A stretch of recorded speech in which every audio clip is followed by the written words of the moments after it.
Self Deepu Mishra और आज हम पढ़ेंगे प्रेजेंट परफेक्ट टेंस। पीछे हम प्रेजेंट इंडेफिनिट और प्रेजेंट कॉन्टिन्यूअस टेंस पढ़ चुके हैं। आज हम प्रेजेंट परफेक्ट टेंस पढ़ेंगे। देखो, इसकी हिंदी की बात की जाए कि इसे हिंदी में क्या कहते हैं, तो प्रेजेंट मतलब होता है वर्तमान, आपको पता है। परफेक्ट मतलब क्या होता है पूर्ण, और टेंस मतलब क्या होता है काल। मतलब कि ऐसा कार्य जो, देखो, ऐसा कार्य जो वर्तमान में हो, जो प्रेजेंट मतलब होता है वर्तमान, टेंस मतलब होता है काल मतलब समय। ऐसा कार्य जो वर्तमान समय में, प्रेजेंट मतलब होता है वर्तमान, टेंस मतलब होता है काल। मतलब ऐसा कार्य की बात की जा रही, ऐसा कार्य जो वर्तमान समय में पूर्ण रूप से की जा चुकी हो। मेरी बात समझो। प्रेजेंट मतलब होता है वर्तमान, मतलब कोई भी कार्य हो, एनीवन, ठीक है, कोई भी कार्य जो वर्तमान समय में की गई हो, मतलब प्रेजेंट टेंस वर्तमान समय में की गई हो, लेकिन परफेक्ट भी दिया गया है, लेकिन पूर्ण तरीके से किया गया हो, तो ऐसे कार्य को हम क्या कहते हैं? Present perfect tense. ठीक है, चलिए इसकी पहचान करते हैं। जिस वाक्य के अंत में चुका है, चुकी है, चुके हैं, चुका हूँ, लिया है, दिया है, किया है, या है, ई है, ये हैं आदि शब्द आते हैं, तो उसे प्रेजेंट परफेक्ट टेंस कहते हैं। ठीक, देखो इसके हेल्पिंग वर्ब की बात की जाए तो हेल्पिंग वर्ब होता है हैज और हैव प्लस वर्ब का थर्ड फॉर्म।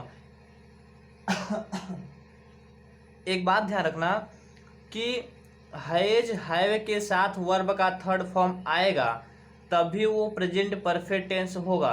नहीं तो यदि हैज और हैव के बाद नाउन आ जाता है तो वो हैज हैव जो रहेगा वो यूज में चला जाता है। जैसे I have a pen, I have a pen, तो हैव के बाद अ पेन आ गया है, मतलब अ पेन क्या है? नाउन।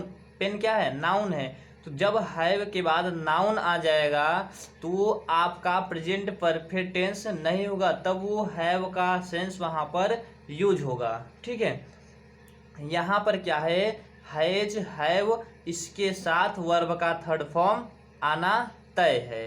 ठीक है, देखते हैं ही सी इट नेम के साथ क्या लगता है? हैज प्लस वर्ब का थर्ड फॉर्म।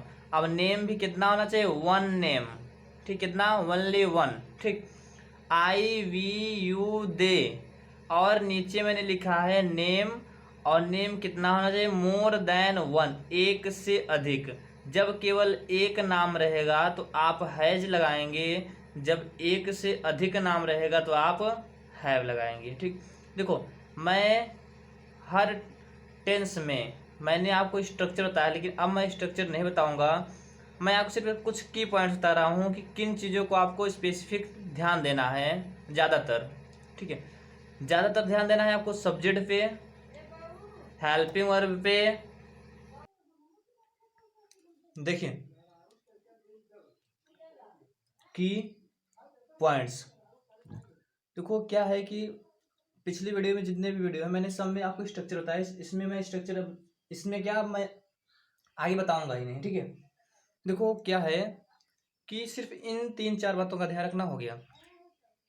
की पॉइंट्स ये हैं कि हम सबसे पहले सब्जेक्ट लिखते हैं, कोई भी टेंस हो, कोई भी टेंस हो, कोई भी प्रकार हो, सिवाय एक के, एचवी टाइप जो होता है उसमें उसमें हम इसे फॉलो नहीं करते हैं। केवल एचवी टाइप जो सेंटेंस होता है, केवल और केवल हम उसी में, केवल और केवल हम उसी में इसे फॉलो नहीं करते हैं, इसे केवल एचवी टाइप में। नहीं तो कोई भी टेंस हो और किसी भी प्रकार का सेंटेंस हो, इसे छोड़कर हम इन्हीं चीज़ों को फॉलो करते हैं। इन्हीं चीज़ों को फॉलो करते हैं मतलब ये नहीं कि वर्ब का थर्ड फॉर्म लिखेंगे। ठीक है, ये चीज़ नहीं रहता। थर्ड फॉर्म में फर्स्ट फॉर्म हो जाता है, मतलब वो जो मेन वर्ब रहता है इसमें से कुछ ना कुछ बदलाव होते रहते हैं। ठीक है, तो देखो क्या होता है कि इस ऐसा प्रेजेंट परफेक्ट टेंस में क्या होता है? टेंस में क्या होता है कि सबसे पहले हम सब्जेक्ट लिखते हैं, फिर हेल्पिंग वर्ब लिखते हैं, फिर मेन वर्ब का थर्ड फॉर्म लिखते हैं प्लस ऑब्जेक्ट। अब इसके बाद जैसा आप चाहें उस तरीके से कर सकते हैं, ठीक है। मतलब जैसे अभी मैंने बताया है, जस्ट अपोजिट आने के लिए, ठीक है, उल्टा आने के लिए। इतना समझ में आया? ठीक है, आगे देखो। देखिए देखिए अफर्मेटिव सेंटेंस हम देखेंगे, इसमें भी वही चीज़ फॉलो करें जो मैंने पीछे बताया। जैसे देखो पहला वाक्य है कि राम ने अपना मोबाइल चलाया है। राम ने अपना मोबाइल चलाया है। देखो हम क्या करते हैं, टेंस की पहचान कहाँ से करते हैं? वाक्य के अंत से करते हैं। तो है मतलब क्या होता है? Present tense. और या भी दिया है तो या के साथ यदि है आ जाएगा तो वो प्रेजेंट परफेक्ट टेंस होगा। वो क्या होगा? प्रेजेंट परफेक्ट टेंस होगा, ठीक है। जब ये प्रेजेंट परफेक्ट टेंस है, मतलब आप टेंस पहचान चुके। दूसरा काम आपने करना कि वाक्य को पहचानना। वाक्य को क्या करोगे? पहचानोगे। तो राम ने अपना मोबाइल चलाया है, इसमें नहीं भी नहीं आया, क्योंकि नहीं आएगा तो निगेटिव होगा, प्रश्न पूछेगा तो इंट्रोगेटिव होगा। ना ही नहीं आया है, जिससे कि ना ये निगेटिव नहीं है और इसमें प्रश्न नहीं पूछा जा रहा, इसलिए ये इंट्रोगेटिव नहीं है। तो राम ने अपना मोबाइल चलाया है। और मैंने पीछे बताया था, कुछ की पॉइंट्स बताया था। सबसे पहले हम क्या लिखते हैं? सब्जेक्ट। सब्जेक्ट क्या है? राम, हमने लिख दिया है राम। फिर मैंने कहा था सब्जेक्ट बाद हम लिखते हैं हेल्पिंग वर्ब। तो हेल्पिंग वर्ब क्या होता है? इस टेंस का, प्रेजेंट परफेक्ट टेंस का, हैज। तो राम के हैज और हैव दो होता है ना, तो राम के साथ क्या लगता है? राम के साथ क्या लगता है? हैज। तो राम हैज। अब इसके बाद मैंने बताया था कि मेन वर्ब का थर्ड फॉर्म। मेन वर्ब क्या है? चलाना। मेन वर्ब क्या है? चलाना। अब क्या चला रहा है? देखो चलाने की स्पेलिंग अलग होती है। यदि हम बाइक चला रहे हैं, साइकिल चला रहे हैं, तो वहां पर क्या होता है? बाइक चला रहे हैं, साइकिल चला रहे हैं तो हम राइड लगाएंगे। 4 व्हीलर या 6 व्हीलर चला रहे हैं तो हम वहां पर ड्राइव लगाएंगे। यदि हम मोबाइल चला रहे हैं, कंप्यूटर चला रहे हैं, तो हम उसके लिए ऑपरेट लगाएंगे, ठीक है। तो यहाँ चलाना पहले ध्यान देना क्या है? मोबाइल चला रहा है इसलिए हमने लिखा ऑपरेट। क्या लिखा? ऑपरेट। अब एक बात ध्यान रखना कि ऑपरेट वर्ब का फर्स्ट फॉर्म होता है, लेकिन हैज के साथ, हैज अपने साथ क्या लगता है? वर्ब का थर्ड फॉर्म लेता है, तो ऑपरेटेड हो गया। अब मैंने सिर्फ ये 3 चीज मैंने ज्यादा जरूरी बताया था। इसके बाद आप चाहें तो यहाँ से जस्ट अपोजिट आइए। अब देखिए चला है मोबाइल, लेकिन एक बात ध्यान रखना, अपना मोबाइल दोनों का अर्थ लिखना है। क्योंकि मोबाइल के लिए आप लिख देंगे मेरी तरह से, मैंने देखो यहाँ थोड़ा मिस्टेक कर दिया था, मोबाइल लिख दिया था, मोबाइल के बाद हिज, तो ऐसा नहीं होता। ये जो हिज है, फिलहाल थोड़ी जानकारी के लिए मैं बता दे रहा हूँ, आगे इस पे वीडियो बना दूंगा मैं। जो ये हिज है, ये किस केस में? ये है आपका ये आपका पॉसेसिव केस में है। क्या है? पॉसेसिव केस में। पॉसेसिव केस जो होते हैं वो दो प्रकार के होते हैं। एक होता है एडजेक्टिव पॉसेसिव केस, एक होता है प्रोनाउन, प्रोनाउन पॉसेसिव केस, ठीक है। एक एडजेक्टिव में रहता है, एक प्रोनाउन में रहता है। तो जो एडजेक्टिव होता है, एडजेक्टिव क्या कहता है? एडजेक्टिव खुद खुद ब खुद ये कहता है कि इसके बाद नाउन आएगा। तो यदि हम मोबाइल को यहाँ लिख देते हैं, उसके बाद हिज लिखते हैं, तो क्या हिज के बाद कुछ आएगा? कुछ लिखने के लिए बचा है? कुछ नहीं बचा है, तो इसके बाद नाउन नहीं आएगा। तो इसीलिए हमने मोबाइल को यहाँ न लिख के हिज के बाद लिखा, हिज मोबाइल, ठीक है। क्योंकि हिज क्या है? पॉसेसिव एडजेक्टिव है, पॉसेसिव एडजेक्टिव है। और पॉसेसिव एडजेक्टिव, एडजेक्टिव का रूल ही कहता है कि वो नाउन या प्रोनाउन क्वालिफाई करता है, तो इसके पहले या इसके बाद में नाउन या प्रोनाउन आना ही चाहिए, ठीक है। लेकिन यहाँ पर मोबाइल हिज नहीं होगा, हिज मोबाइल होगा, क्योंकि ये वाक्य में भी है अपना मोबाइल। पहले क्या है? अपना, तब मोबाइल, ठीक है। दूसरा देखो, तुम आज विद्यालय गए हो मतलब होता है प्रेजेंट टेंस, ये मतलब क्या होता है? परफेक्ट टेंस ना। तो टेंस पहचान लिए, वाक्य यदि पहचानेंगे तो वाक्य क्या कैसा है? अफर्मेटिव है। कैसा है? अफर्मेटिव। चलो करते हैं। मैंने की पॉइंट्स बताया था। सब फर्स्ट ऑफ ऑल हम क्या करते हैं? सब्जेक्ट लिखते हैं ना। जैसे ये क्या है? तुम ना। क्या है? तुम। तो तुम की इंग्लिश क्या लिखते हैं? यू ना। क्या लिखते हैं? यू। देखो अब हम क्या लिखेंगे? Helping verb. मैंने दूसरा की पॉइंट्स में कहा था कि हेल्पिंग वर्ब। देखो सब्जेक्ट, हेल्पिंग वर्ब, ये तो एकदम जरूरी है। ये एकदम कहीं कहीं पर सब्जेक्ट आ जाता है, हेल्पिंग वर्ब आ जाता है, लेकिन मेन वर्ब नहीं देता। मेन वर्ब की जगह वो ऑब्जेक्ट देता है। मैं अगली वीडियो में ऐसा एग्जांपल ले लूंगा कोई, ठीक है। देखो यू, सब्जेक्ट यू के साथ क्या लगता है? हैव, क्योंकि ये प्रेजेंट परफेक्ट टेंस है, इसकी दो हेल्पिंग वर्ब होते हैं, हैज और हैव। तो यू के साथ क्या लगेगा? हैव। तो यू हैव। मेन वर्ब क्या है? जाना, जाना को होता है गो। और ये जो हैव है, ये हैव अपने साथ क्या लगेगा? वर्ब का थर्ड फॉर्म। तो यू हैव गॉन टू।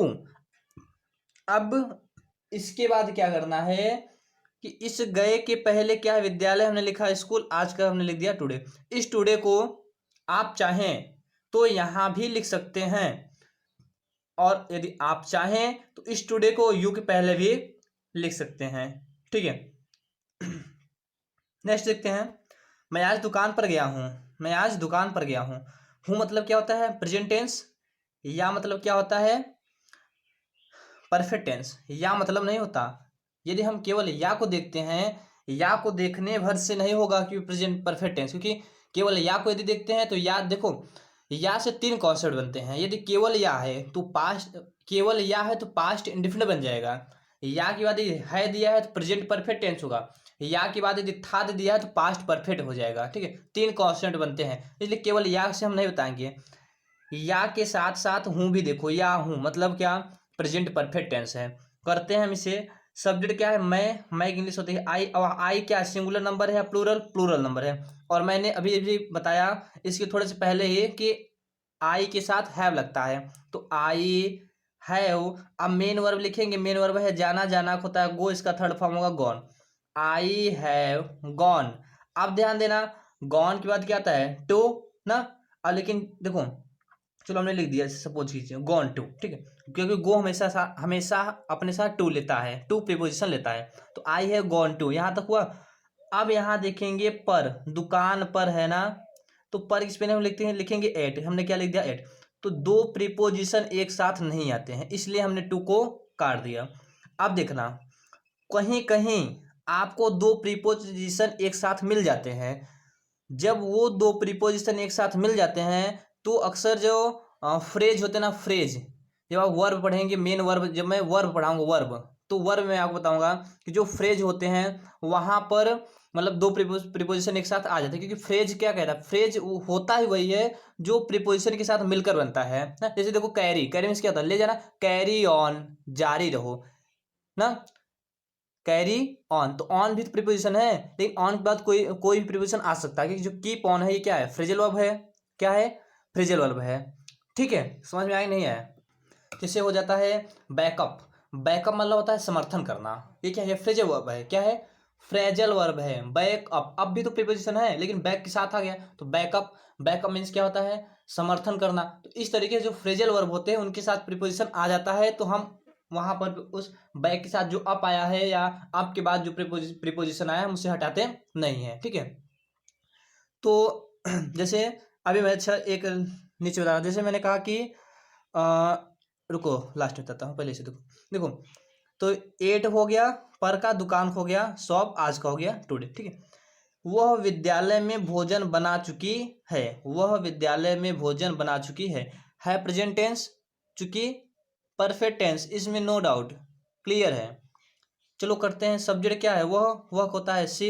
एक बात ध्यान रखना, ये चारों के चारों वाक्य वाक्य जो हैं आपके वो अफर्मेटिव में हैं। किसमें? अफर्मेटिव। ठीक, तो वह का होता है सी। सी के साथ लगता है has, she has. Main verb क्या है? बनाना। क्या है? बनाना। अब बना क्या बना रही है? भोजन बना रही है। कोई घर तो बना रही, घर बना रही तो आप वर्ड लगा सकते थे या मेक लगा सकते थे, लेकिन यहाँ पर भोजन बना रही, तो भोजन को बनाना या बनाना मतलब क्या? पकाना। तो इसलिए बनाना का स्पेलिंग हमने क्या लिखा? पकाना। बनाना की स्पेलिंग हमने लिखा, हमने क्या लिखा? कुक। क्या? कुक। लेकिन वो मेन वर्ब का थर्ड फॉर्म कुकड। तो सी हैज कुकड भोजन का फूड, मे का होता है इन, विद्यालय का होता है द स्कूल। ठीक है, आई थिंक आपको समझ में आया होगा।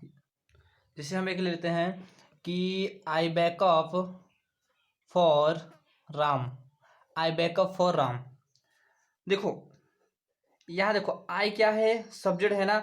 बैक आप जानते हैं क्या है? मेन वर्ब है। अप है ना, अप। आई बैकअप, अब दोनों को एक साथ लेकर, बैकअप मतलब होता है समर्थन करना। क्या होता है? समर्थन करना। अभी अभी आपने अमेरिका में देखा हो, अमेरिका के मामले में मतलब एक बात था, उसमें किसी ने बैकअप किया था, किसी मतलब कोई भी किसी का बैकअप कर सकता है। ठीक है, तो दिया था बैकअप, तो बैकअप मतलब होता है समर्थन करना। अब देखो ये फॉर है ना, तो अब आप बोलोगे सर यू जो अप दिया है, अप क्या है? प्रीपोजिशन है, और फॉर भी क्या है? प्रीपोजिशन है। तो ये अप, आप ये पूछोगे, आपने सर कहा कि दो प्रीपोजिशन एक साथ नहीं आएंगे, लेकिन यहाँ पर अप और अप के साथ फॉर, दो दो प्रीपोजिशन एक साथ आ रहे हैं, ऐसा क्यों? तो यही बात ध्यान रखना कि ये जो बैक है ना, ये वर्ब है, ये मेन वर्ब है, लेकिन ये अपने साथ जब अप को ले लिया, मतलब एक प्रीपोजिशन को अपने साथ ले लिया, तो फ्रेजल वर्ब बन गया। क्या बन गया, फ्रेजल वर्ब। ठीक है, तो फ्रेजल वर्ब के साथ प्रीपोजिशन आ सकता है। ठीक है, बात ध्यान रखना। ओके, आई थिंक आपको समझ में आया होगा। जो आपको ना समझ में आया हो वो आप कमेंट सेक्शन में पूछ सकते हैं। Okay, thank you.